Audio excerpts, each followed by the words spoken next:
Hey guys, welcome back to Chaos Core Tech. My name's Garrett and today we're going to do some post-processing. Now this video is in a series of videos where I take you through the creation of this Magnemite right back here. From start to finish, I take you through planning it, modeling it, painting it up, and then getting it to where we have it here. So if you've not seen the previous videos and you want to check those out, check the little eye up in the corner. I'll put a link to the playlist up there. Now this section of the video is actually going to be on cleaning up the prints after they've been printed. So we're going to be doing some sanding, some priming, and some filling of some cracks.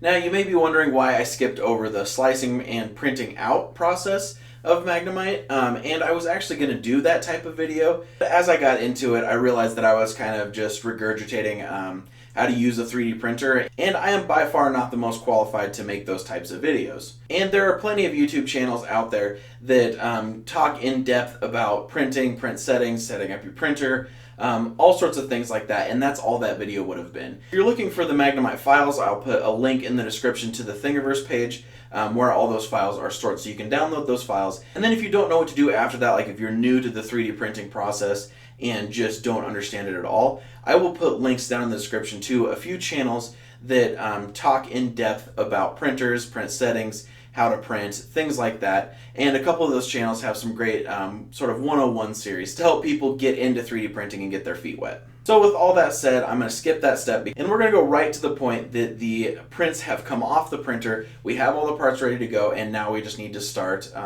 post-processing it. And one more thing before we get started, a quick disclaimer. My wife is the one who paints all of these. She's phenomenal at it. I, however, am not. And I'm the one making this video, so the information is kind of passing from her through me to you guys. So take everything you hear with just a little bit of a grain of salt. I'm going to try to do my best to get the information to you guys. And in order to start this process, this big one back here, my wife made.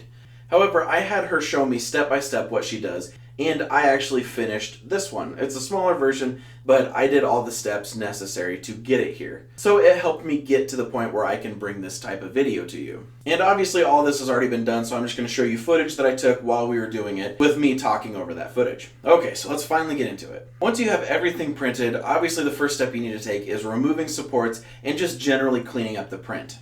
You know, 3D printing technology is far from perfect, and I'm sure many of you know this. There are oftentimes scars on the prints, little zits here and there that you have to clean up. So that's where this next step comes in. Obviously, take all the support off any way you can. The common tools that I use are metal files, tweezers, and needle nose pliers. Those will get you a long way. And at this phase, you're really just looking to fix up the big mistakes with the print. So don't worry about trying to take out layer lines or anything like that. Just clean up the extremely noticeable parts. And obviously, if there's parts of the print that aren't really going to be noticeable, you don't need to spend as much time there.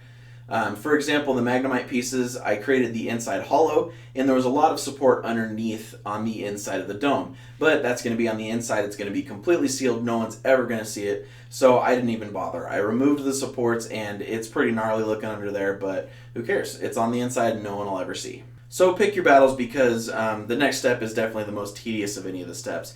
And anyone who's involved in prop creation or anything like this will tell you the same thing. And that step is sanding. Now this is one of those things that you can spend very little time on, and it'll come out okay, but it'll be very noticeable that you skip this step. Or you could spend days and days sanding it to get it just as perfect as you want. So fully expect going in that you're going to spend a lot of time sanding, and know that you're probably not going to be satisfied, but you're going to have to stop at one point due to time restrictions. Because with these things you can really keep sanding until you basically don't have a print left. And most of what sanding does is gives you a smooth surface finish. Now if you've used a 3D printer, you know that it lays down plastic in layers, and those layers are visible most of the time and can be felt. Now obviously you can make life easier on yourself, especially on curved surfaces, by printing at a lower layer height and things like that, just because they're closer together, and sanding and filling becomes quite a bit easier at that point. But basically what you're going to want to do is start out with a pretty coarse sandpaper, and then you work your way to a higher grit from there. So start out with your print, take your coarse sandpaper, and just start going along the print. Spend your time on the zits and the little noticeable things on there that you didn't get with the files, because that's what the coarse sandpaper is really going to help you do. Take down a lot of material where you don't want it. Next, when you're done with that, take a rag or something like that and sort of clean off the dust. Now, I should mention while you're sanding, work in a ventilated area and wear a protective breathing mask, because while you're sanding, you're kicking up plastic particles and they'll just float in the air, you'll breathe them in, and that's not a good situation. Especially if you're working with ABS, wear a mask because that stuff can be toxic. PLA is less toxic, but generally I think breathing in plastic is just not a good idea. And sometimes safety goggles can really help as well. So just use your head, be safe, and you should be good to go. So after you've used that coarse grit to get it to about a point that you would like, take a rag, wipe off the outside to get rid of just any extra dust on there, and then what you're going to want to do is prime it. Now my wife has found that automotive primer works the best because it's sort of a filler primer. When you spray it on, it likes to go into the cracks, and it just generally promotes a smoother surface. And that will help alleviate the need for further sanding. And this filler primer comes in a spray paint can, and I believe we bought it from our local automotive parts store, but if I can find it on Amazon, I'll put a link down in the description so you can see what we use. But basically what you're going to want to do is, again, in a ventilated area, put the parts down on something that you don't care if it gets paint on. And then when you start to spray, spray off of the object and just sweep across the object, gradually covering it. That way you won't get any areas that are blotchy and sticky compared to the others. Just basically make sure that it covers the entire print. And the filler primer is gray, just make sure that the whole thing's gray. And then after the primer has dried completely, go back to sanding. And you're actually going to repeat this process as many times as you want. And then just gradually step up into a finer and finer grit of sandpaper, and you'll notice eventually that the print becomes significantly smoother. And once again, you can really spend as much time as you want here. If you do end up taking a lot of time, like my wife did with this pea shooter model here, you'll look and you can't even see the layer lines at all. It feels perfectly smooth. And if you keep going, these things can be indistinguishable from toys that you would buy at the store. The Planet Express ship that we sent to 3D Printing Nerd is a perfect example of that. I'll put a link to that video down in the description. And judging by the way that everyone on YouTube and my wife talks about this process, you will come to hate this process. Sanding is pretty much the bane of everyone's existence that does this type of thing. But that's just even better of a reason to get better quality prints out of your printer. Now, the next step is filling seams. And this is always kind of a tricky beast.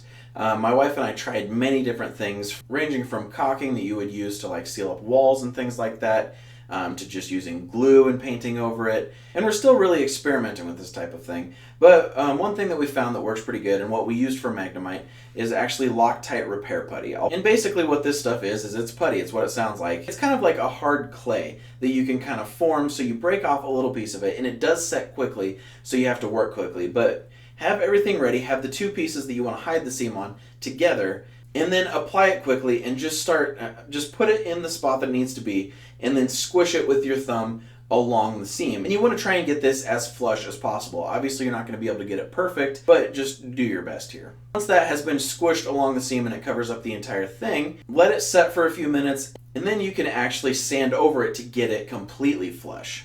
And if you do this well enough, you won't be able to tell that the seam is there. So for example, I did a pretty good job with this Magnemite here. You can't really tell that there was a seam there. If you look closely, you can tell something was going on there, but ultimately it's not that bad of a job. And my wife has really done an excellent job of perfecting this technique.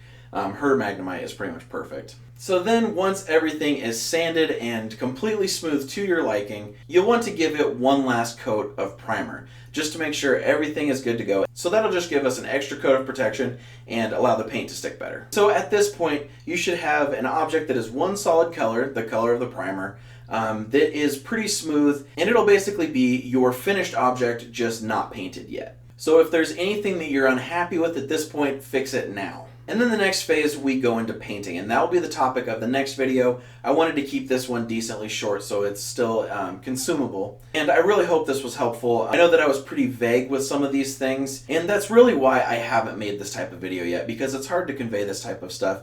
And my wife used a different process for every single one of these models up here. So no two situations are the same, and that's really hard to convey to someone who's starting out. Me being someone who would also be starting out. But the few messages that I tried to get across that definitely apply to all models is that this process that I explained in this video is really what makes or breaks an entire build. And this is really what can take your model from looking like something that was printed to looking like something that's professional. And you really just have to roll with the punches. You know, if this is your first time getting in there, just do it. Buy some primer. It doesn't need to be good primer, just something that you can spray and coat it, sand it, coat it. And if you need to get sandpaper, just go and buy a decent sized range of different grits of sandpaper. I would say at least go up to about a 220 grit. You can even go up to like a 600 grit and even over 1,000 grit. And once you get to the point that you're using those grits, the object will feel completely smooth to the touch. But once again, it's those things that you basically go as far as you want to or need to. And this is really just experimentation. Find out what works for you because it's different for everybody. But sand, sand, sand, sand the crap out of it. That's basically what I'm trying to say. And filler primer is your friend. Now, as I've stated many times, I am definitely not an expert in this subject. My wife is, but I'm just trying to relay information. And there are a few other YouTubers that do a really good job of explaining this as well. I will put a link to a few videos down there. And if you are interested in this type of thing, I definitely recommend following Bill Doran at Punished Props, link down in the description. He has a YouTube channel where they make props, all sorts of props out of foam, 3D printing, and they have a few videos where they go into depth about painting and sanding and sort of the post-processing techniques.